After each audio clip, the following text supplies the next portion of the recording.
안녕하세요. 18.5도입니다. 원더풀 월드 이 드라마에는 엄마들이 많이 나오죠.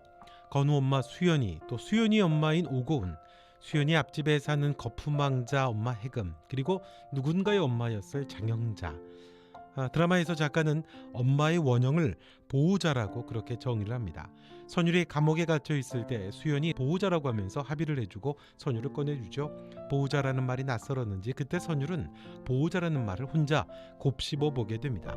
선율은 어려서 가족이 사고로 죽었고 그래서 혼자 어렵게 자랐으니까 누군가가 자신의 보호자가 돼주는 경험은 아마도 처음이었겠죠. 가족을 잃은 슬픔을 가진 선율입니다. 장영자의 방화로 인해서 그것도 온전히 장영자가 가해자인지는 지켜봐야겠습니다만 일가족이 아무튼 모두 죽게 됐죠. 그런데 선율이 가족 사진이 들어있는 액세서리를 찾으려고 했었을 때 선율의 말은 하나밖에 없는 엄마의 사진이라고 말을 합니다. 가족이 같이 찍은 사진일 수도 있겠는데 선율이 애착을 갖고 다니는 건 엄마의 사진, 엄마입니다. 아버지가 포함된 부모 사진도 아니고요. 보호자가 없었던 선율에게는 수연이 생기게 되는데요. 존재하지 않고 죽었지만 엄마에 대한 그리움이 강한 선율입니다. 아버지는 없고 엄마만 나오지요. 비록 존재하지는 않지만요. 선율에게 보호자가 되겠다는 수연을 엄마로서 한번 들여다볼까요? 건우를 사고로 잃게 된 수연의 큰 아픔, 자책이죠. 보호자로서의 자책입니다. 처음 건우가 아프다고 했을 때 출장길임에도 불구하고 수연은 걱정이 돼서 출장은 취소하고 돌아올 정도입니다. 보호자니까요. 그리고 건우의 죽음 이후에 수연을 괴롭히는 아픔은 보호자로서의 자신의 역할 때문이었습니다. 문을 닫지 못했다는 것이었죠. 엄마라는 보호자라는 게 그런 거 아닙니까? 자식이 어렵고 힘들면 또 무슨 일이 생기면 그게 다 자기 때문인 것처럼 느끼는 게 엄마라고 우린 알잖아요. 수연의 상처가 그토록 컸던 이유는 자신이 조금만 더 신경을 썼더라면 건우에게 비극이 일어나지 않았을 거라고 하는 그런 후회입니다. 건우의 엄마인 수연에게도 엄마가 있습니다. 바로 오고은이죠. 오고은이 늘 하는 말이 있습니다. 내 새끼, 내 새끼를 누가 라는 말을 자주 합니다. 강력한 애착이죠. 생물학적으로 엄마가 갖는 강력한 보호 본능 표현이기도 합니다. 사진을 보면서 충격을 받은 엄마가 수호를 찾아가려고 했던 것도 내 새끼가 상처받지 않도록 하기 위한 어떤 보호자의 역할 때문이었죠. 자식은 커서도 자식 아닙니까? 죽을 때까지 보호자라고 하는 천적을 내려놓을 수 없는 존재가 바로 엄마인 거죠. 잘나고 잘난 수연이지만 여전히 오고은에게는 죽을 때까지 완소해야 되는 대상인 겁니다. 그 자식이 자기 자식을 잃어버리고 고통스러워하니 보호자인 오고은에게는 더한 고통이겠죠. 오고은에게는 건우보다 더 가슴 아픈 게 자기 아이인 수연이니까요. 그래서 아파하고 고통스러워하는 아이 수연을 볼 때마다 내 새끼라는 말을 그렇게 자주 반복을 합니다. 보호자라는 원형이 있어서 엄마만큼 강력한 존재가 없다는 걸 보여주는데 수연이나 오고은이나 똑같은 거죠. 또 다른 엄마 해금이 있습니다. 아픈 질병으로 인해 거푸망자라 놀림을 받는 아이를 갖는 엄마죠. 아픈 아이 희재의 보호자가 바로 해금입니다. 그 해금이 처음 들었던 따뜻한 말은 축구 잘하는 형입니다. 건우의 말이었죠. 그 따뜻함을 가르쳐준 사람은 건우의 엄마인 수연입니다. 해금이나 수연이나 엄마고 보호자입니다. 둘은 입장이 다르면서도 같은 역할이죠. 같은 보호자라는 입장에서 해금은 깊은 위로와 또 감동을 받았습니다. 엄마라는 역할보다 더 큰 게 없는 거죠. 기꺼이 자신이 지켜야 하는 어떤 일조차도 포기할 수 있습니다. 아이가 열이 난다는 것 때문에 남편이 있어도 출장을 포기하고 달려오죠.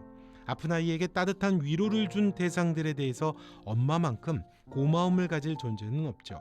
빚을 갚겠다는 말로 아마도 그래서 해금은 중요한 비밀을 털어놓겠죠. 그것이 건우의 죽음과 또 수호와 관계된 일련의 비밀들을 풀어주는 단서가 되겠죠. 아무튼 엄마인 보호자여서 해금의 마음에 변화를 가져오는 원인이 됩니다. 또 다른 엄마가 있죠. 장영자입니다. 물론 장영자에게 어떤 아들이나 자녀가 있는지 나오지는 않습니다. 다만 장영자가 저지른 범죄로 인해 8살 꼬마였던 손율이 하루아침에 고아가 되고 세상에 내던져집니다. 장영자가 직접적인 엄마는 물론 아닙니다. 그런데 자신으로 인해 보호자를 잃어버리게 된 손율입니다. 죄인이라는 신분과 죄책감이라는 마음에 하나 더 들어가면 생기는 그 마음이 뭘까요? 보호자들이 보편적으로 갖는 정서 아닙니까? 미안함과 불쌍함이죠. 수연이 해금의 아이를 보고 따뜻한 말을 건우에게 가르쳐준 것도 그 보편적인 정서잖아요. 필요한 한 아이가 아무런 보호자 없이 세상에 내팽개쳐졌다는 겁니다. 자기 때문에요. 막장 같은 여인이었다면 자신의 죄값을 치른다고 생각할 수도 있고 자신도 피해자라고 생각할 수도 있는 거죠. 굳이 선율에 대해서 집착하지 않을 수도 있습니다. 장영자가 그토록 괴로운 것도 엄마의 마음이기 때문으로 볼 수 있죠. 선율이 그 아픔과 이별을 하고 건강하게 살아가기를 바라고 속죄하는 마음으로 일기를 쓰고 편지를 씁니다. 수연이나 해금처럼 같은 엄마의 마음, 아이를 보호하는 엄마의 보호자의 마음으로 어린 선율을 본 게 아닌가 싶습니다. 보호자로서 엄마의 원형이 이 드라마에서는 중요하니까요. 물론 모두를 그렇게 정형화하면 이상하겠죠. 엄마들이 모두 그런 건 아니니까요. 수호의 엄마가 그래서 예외적인 인물이긴 합니다만 그 한 사람뿐이죠. 보호자라면 아버지도 보호자여야죠. 드라마에 나오는 아버지들도 비슷비슷합니다. 한번 들여다보죠. 건우의 아버지 수호입니다. 수호 역시 부모이기에 건우의 죽음에 대한 고통이 큽니다. 물론 드라마가 아직 초반이니까 수호가 어떻게 진심을 드러내게 될지 그 비밀을 지켜봐야 합니다만 아버지 수호는 반드시 성공을 하겠다는 마음을 가지면서 김준과 타협안을 갖게 됩니다. 해외 특파원을 나가고 최고의 기자로 성공을 하며 보도국장까지 갑니다. 수연과는 좀 다르죠. 게다가 수연이 감옥에서 보호자 엄마로서 고통으로 몸부림을 합니다. 미싱에 손이 박히는 줄도 모를 정도죠. 아버지 수호는 그때 내연녀를 만납니다.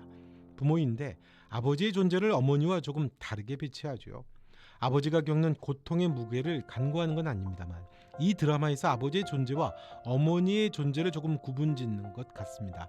어머니의 존재에 조금 더 초점을 맞춰서 그런 거라고 봐야겠죠. 또 다른 아버지가 있습니다. 민혁의 아버지 권지웅입니다. 자신의 야욕과 욕망을 따라 사는 사람이죠. 부정을 일삼을 뿐입니다. 다른 집 귀한 아들 건우의 사망이라는 사건과도 연결됐습니다. 게다가 아버지 권지웅은 자식을 잃은 고통으로 몸부림을 하는 엄마 수연의 앞에서 재수 없다느니 하필 내 차에 뛰어들어 죽었다느니 저주를 퍼붓습니다. 아까 보편적인 보호자의 정서를 가졌던 장영자나 해금과는 너무 다르죠. 그 형편없는 보호자 권지웅의 아들이 바로 민혁입니다. 그렇게 해서 보호를 받으며 자라난 결과물 아들이 막돼 먹은 아들 민혁이죠. 재밌는 건 민혁에게 가족 사진이 언뜻 보였습니다만 민혁에게는 엄마의 역할이 보이지를 않습니다. 나오지 않죠. 앞에 엄마들과 같은 엄마의 역할이 부재합니다. 그런 맥락으로 보면 아픈 희재에게 엄마 해금은 늘 같이 있지만 아버지 역시 보이지 않습니다. 수연도 마찬가지죠. 엄마 오고온이 보이지만 딱히 아버지와 관계된 것도 보이지 않습니다. 선율도 마찬가지입니다. 가족을 잃었다는 아픔으로 방황하며 그렇게 자랐던 선율입니다. 그 선율이 그리워한 건 엄마였다고 합니다. 하나밖에 없는 엄마의 사진이었습니다. 아버지가 언급되지 않습니다. 또 다른 아버지들이 있죠. 장영자의 남편도 누군가의 아버지일 수 있을 텐데 이 아버지도 바람을 피워서 장영자의 가슴에 못을 박았고 비극을 초래했습니다. 최일종 빌런인 김진도 누군가의 아버지겠죠. 김진의 정치적인 경선 대상자들, 라이벌들은 별장에서의 문란한 파티로 인해서 약점이 잡히게 되고 결국 출마를 취소하게 됩니다. 누군가의 아버지들이네요. 그렇다고 해서 굳이 이걸 여성과 남성이라는 그 젠더 대결로 보려고 하는 건 아닙니다. 비교하려는 건 아니고요. 작가가 부성과 모성의 원형을 일방화했다라고 말하는 것도 물론 아닙니다. 소의 친엄마도 문제는 많은 거니까요. 다만 이 드라마가 접근하려고 하는 이야기 방식에 관한 거죠. 다른 곳에서는 부성애가 모성애보다 더 뛰어나게 다루는 경우도 있는 거니까요. 자, 엄마의 이야기를 이 드라마가 하고 있구나라는 걸 얘기하려는 겁니다. 엄마라는 원형은 왜 중요할까요? 보호자이기 때문입니다. 수연은 자신이 실패했던 건우에 대한 보호자 역할을 선율에게서 찾아냅니다. 감옥에서 아무것도 할 수 없었던 형자였지만 최선을 다해서 일기와 편지를 통해 선율에게 책임감을 느낍니다. 보호자는 자신의 역할을 직접적이든 간접적이든 수행하고 이행하게 될 때 비로소 자신이 자유로워지는 거잖아요.